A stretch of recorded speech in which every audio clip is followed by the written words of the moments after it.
kind of awkward. Um, I was delayed this morning. Um, I was delayed this morning because I was following my trades on the currency market, and the market was moving kind of funny, and so it kind of delayed me. I was like, I need to watch my money. Need to watch my money. And then I finally got it to where I was like, okay, all right, I can step away now. I can step away. But I'm so glad to have you here this morning, Grand Rising. Rise and prosper. How are you doing this morning, King Malik?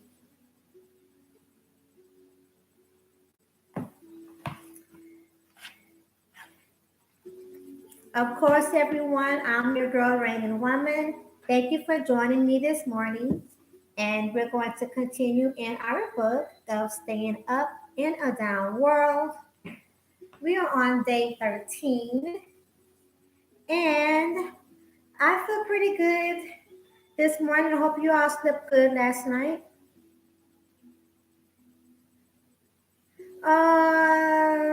Thank you. Okay, that's fine. Thank you. Shalom and Kwame. So, going to just jump right into it. I'll jump right into it. I hope you had a good night's rest. Please chime in the chat box and tell me how you're doing. And I'm going to jump into today. So today it reads, and yes, I am in my pajamas. Don't judge me. Actually, I'm in my onesie. It's cold outside, and it's yes. Don't judge me. Actually, I don't even care if you do judge me because it's not like I'm just gonna like not have it on. So yeah. So okay, they're not all bad. There's been a lot of flack concerning high-paid professional athletes and their negative behavior. For example, Latrell Sprewell, a multi-million-dollar athlete, attacked his coach not once but twice. Incredibly enough, he was vindicated by arbitrator John D. Feerick, a highly respected dean at Fordham University Law School who made what virtually everyone considered a bad decision. As a result, people were outraged because they feared the decision opened the door for even more outrageous conduct. However, let me point out a very positive example. Center fielder Marquise Grissom of the Milwaukee Brewers, he is the 14th of 15 children, and he too received a multi-million dollar contract. In his case, he recognized the encouragement his family had given him over the years, and he bought homes for 11 of his brothers and sisters. This is truly a class act and a wonderful way of thanking them for their support. Then turn to the story of being I'm going to mess this name up. Okay. Then turn to the story of being a Ghanaian. A Ghanaian. Let's try this again. A Ghanaian. Yeah, we're going to go with that. Then turn to the story of being a Ghanaian, one of the most respected kicking coaches of all time. He has trained many legendary NFL kickers, and at age 80, he's still going strong. Every year, a Ghanaian conducts kicking clinics all around the Dallas area for kids and adults who want to improve their careers. What does a Ghanaian get out of it? His rewards go considerably beyond the financial ones. He said, seeing the kids get scholarships. No, wait. He said, seeing the kids get college scholarships is a big motivation for me. He gets a thrill out of helping youngsters get their chance in life. It has been said that you can tell a big person by the way he treats a little one. That means we can tell the true measure of a person of stature and our influence by how he deals with someone who, because of age or circumstances beyond his control, has not accomplished a great deal with his life. I'm confident that Marquise Grissom and Ben Agahanian are thrilled to do what they can to help those who are less fortunate than they are. I'll also bet they get a double extra charge out of it, as they've indicated in what they've said, by watching the gleam in their eyes, the joy in their hearts, and the appreciation in the souls of those who are lifted by their selfless examples. So the scripture from that is, I am happy because I am strong in the Lord and want above all else to follow his footsteps. And that is from Psalms 84 and 5. And so let's go back a little bit here. I'm going to skim back.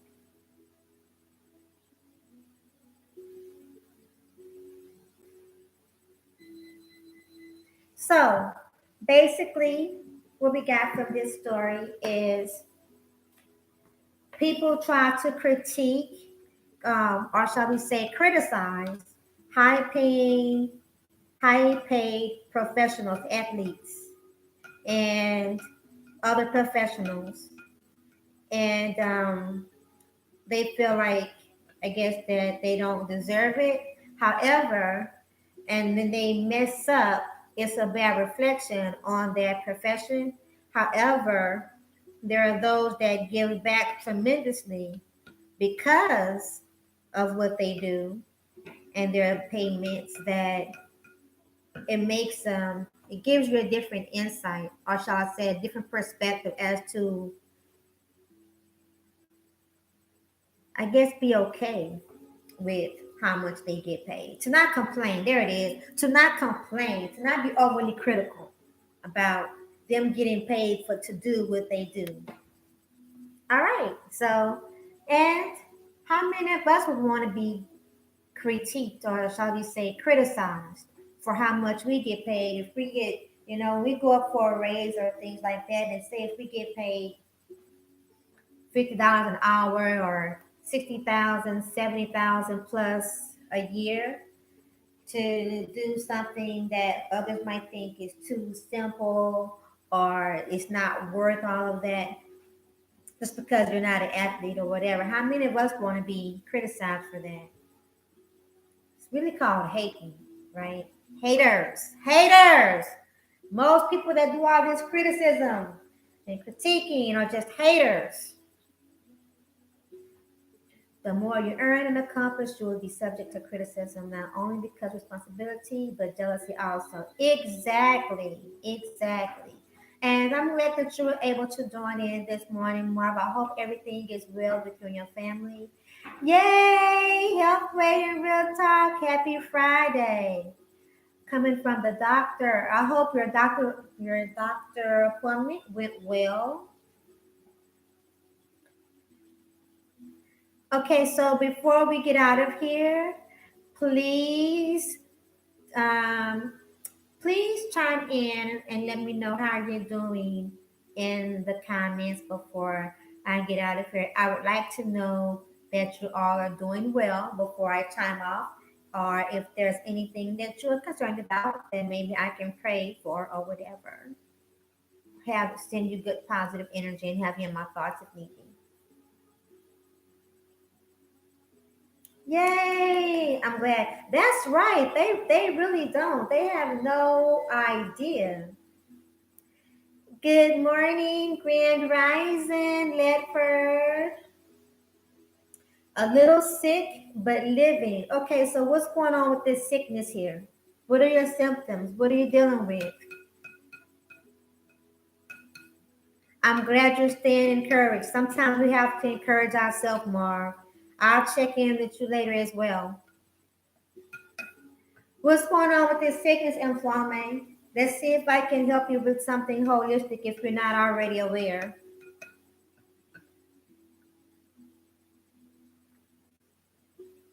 You have a cold. All right. So I don't know if you know this, but go get yourself some black seed oil and make sure you have some Vicks vapor rub. Peppermint oil will also help. And you want to take the black seed oil every day, 2 to 3 times a day, at least one spoonful until you start feeling better. Put the Vicks vapor rub on your chest, under your nose, on your chest, on your throat, and under your feet. And let's see what else. You can sniff the peppermint oil, but if you have the Vicks vapor rub, you won't really need to do that. But definitely do that. Of course, eat you some soup. Stay away from meat right now. Meat and dairy are not your friends right now. So black seed oil every day, 2 to 3 times a day, at least once in the morning, at least once at night.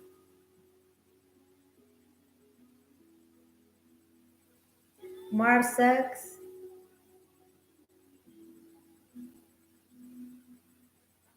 Exactly.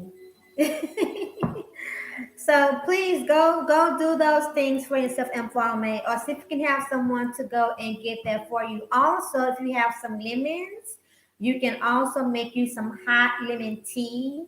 I don't know if you drink alcohol at all, but a little bit of alcohol and some brown liquor, like some Jack, will help pull out that cold as well at night. You can make it her tidy, but of course you got to stay inside. You can't drink it and then go outside because you're going to get yourself all messed up. So, all right, well, see, so you probably hardly even get sick, right, Mar? Because of the ginger and the lemon, and you drink that every day. You're detoxing every day, also by doing that. Antioxidants as well. Okay, so I'm going to get ready to get out of here. I have a doctor appointment today with my brother, and we're looking at some new treatment for his brain tumor.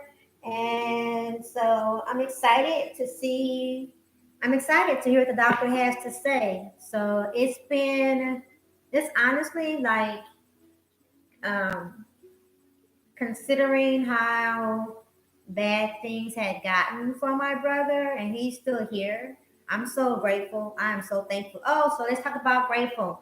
So this morning, I am grateful for peace of mind, and I'm grateful for pure thoughts. Thank you, Health Waiting Real Talk. I appreciate that.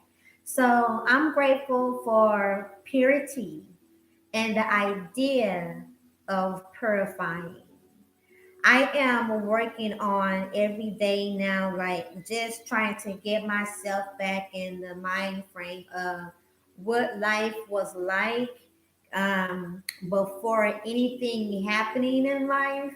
So before any kind of traumas, before any kind of racial incidents, but jealousy, hate, like anything that's unpleasant, like just the rawest and the purest form of life as I knew it, like the very innocence of it, to start my day off from that innocent standpoint. So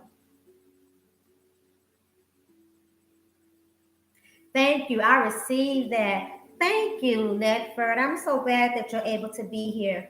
So listen, I'm going to go ahead and get ready to get out of here. Go put on my warm, real warm clothes.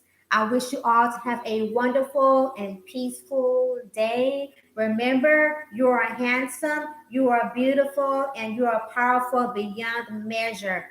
Own your power. You are more than enough to conquer whatever it is that you want to accomplish.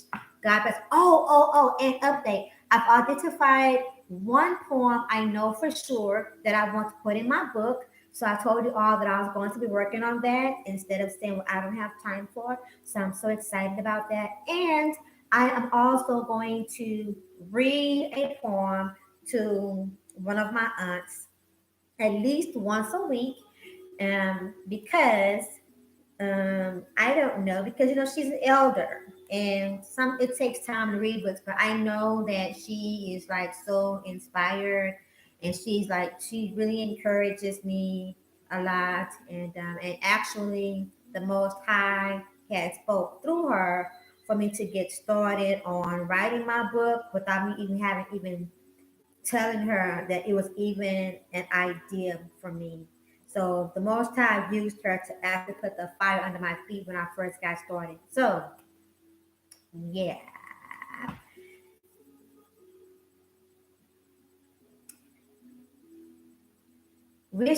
I want to read Mark's message. Wish you all an inspirational and encouraging day and weekend. That's right. Thank you all so much. Y'all bless. I love you.